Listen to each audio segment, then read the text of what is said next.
So we have new news of the Twilight reboot, and it looks like it's actually happening. So this week we were graced with news that a full Twilight collab with Colourpop will be dropping. Yes, I said that right. Twilight, you know, your favorite 2010s vampire werewolf love triangle story, and Colourpop, Ring Ring, hello. Is this the 2010s? Because it's been more than 15 years since the first and only baseball biopic launch, and more than a decade since your fake British fan popped up on your YouTube feed. So on January 8th, Colourpop posted this video on this Instagram gracing us with our newest collab. You know, maybe it's just me, but when I first saw this video, I thought it was a little uncanny valley. Like, it feels like I was wearing like a VR headset walking through the woods. Maybe like that's what they were going for, but it's gonna be a no for me, dog. Keep it up though. So this is not the only video that they, you know, sneak peek, because as the fast fashion world does, Colourpop has been gracing our Instagram feed with multiple sneak peeks of what products they're going to launch for this line. You know, that's one thing that I actually found like really funny when going through the description of the Instagram post, is that they have explanations on why they named like certain shades or products like what it is, because like they forgot how obsessive Twilight Heart fans were in the 2010s. Like, if you go to any public space now and just like yell out spider, you're gonna have a bunch of like people popping up saying monkey, because like it's ingrained in their mind, their obsession for Twilight. You can't get rid of it. But let's actually take a closer look at what they're gonna be launching, because like as posting of this video, you are able to purchase it on the Colourpop website or go to your like nearest Ulta. So from the launch photos, we see that there's going to be 5 different products that consist of liquid liners, highlighters, lip oils, a body oil, an eyeshadow palette. Starting with the palette, we see shades like Forever Young. Now, it's giving a little bit black hole, but we love the solidarity to District 12 rampant black lung disease. Are you coming to the tree? We also have Unconditionally, oddly similar to my favorite white blouse that was mixed in with my black skinny jeans in middle school. So they really know the fandom that they're like trying to get. And I can also see a Sparkle Edward and a Sunkissed Arizona Native Bella here. You know, another thing I wanted to note is also the packaging.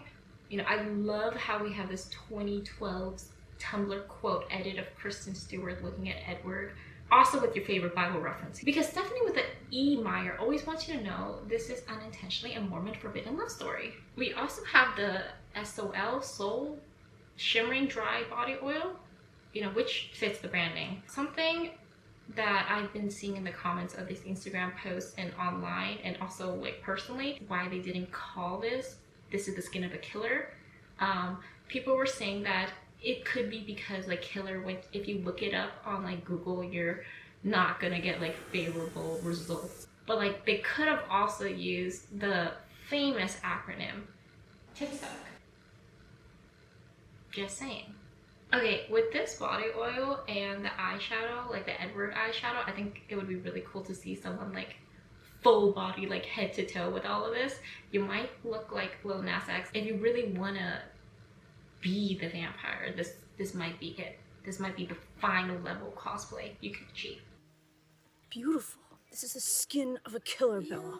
There are also the Luxe lip oils in Belle's, Team Edward, and in Team Jacob. And honestly, I think they played musical chairs with these colors, because Miss Bella's soul is, you know, it's giving more sheer black with silver pinpoints than Jake. Next, we have 2 pans of highlighters. You know, I love the super chic highlighter though, because just seeing the 5 fonts clashing so hard against each other in this, you know, this one 4.2 gram pan is hilarious. From this like photo, we can see that it starts out with the Colourpop logo on top, because you know, we cannot forget our fake British roots.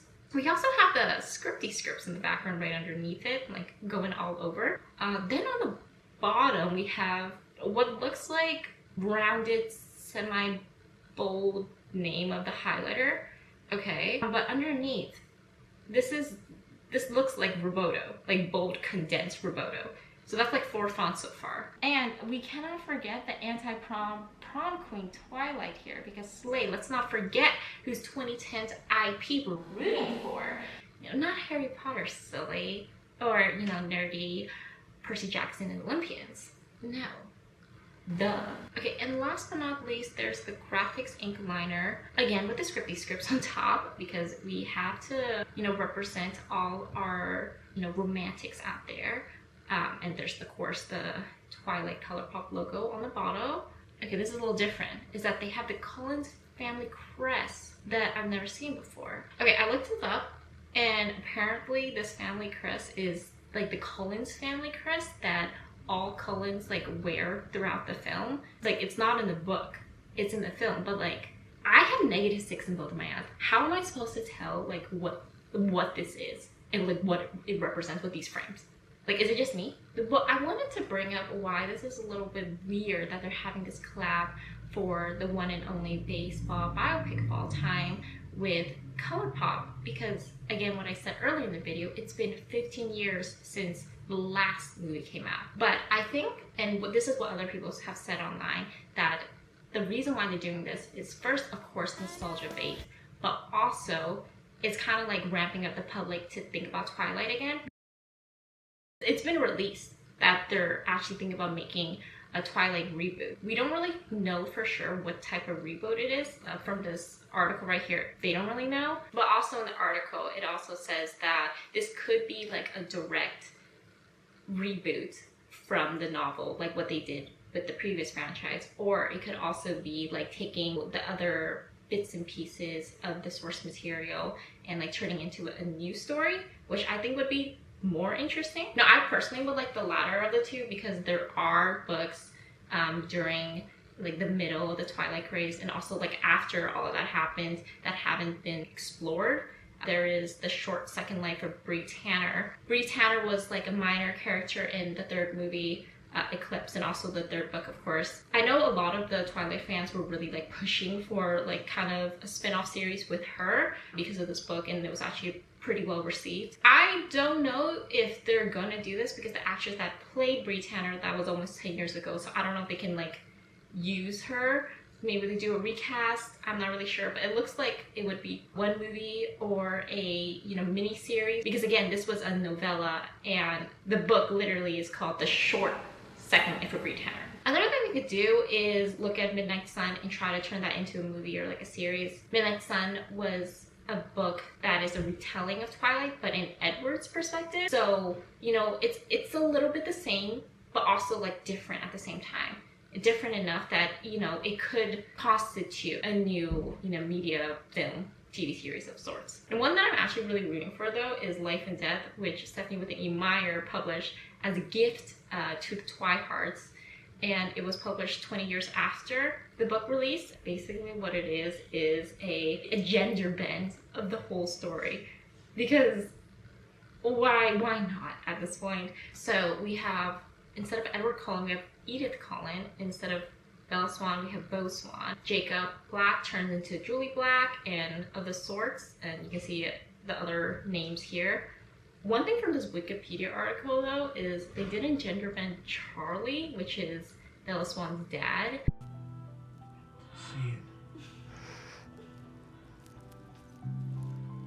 out loud. Daddy.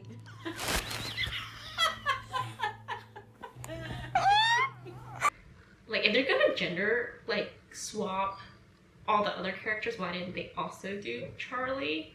Like, make it into like Charlize, maybe Charlize Theron could play the dad. That'd be kind of cute.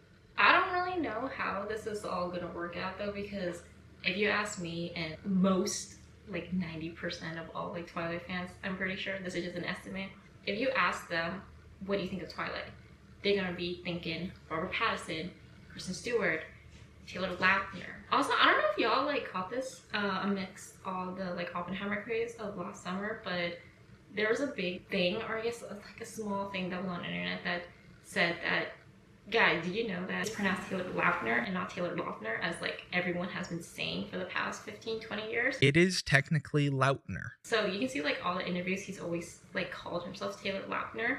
I guess people just did not pay attention. The only other news that we got besides the announcement that they're going to do this reboot is an interview with the first director, you know, the first director of the baseball documentary. Basically what she was asked in the interview is, who would you cast as, you know, today Bella and Edward if it was going to happen today? And she said Jacob Elordi as Edward and Jenna Ortega as Bella.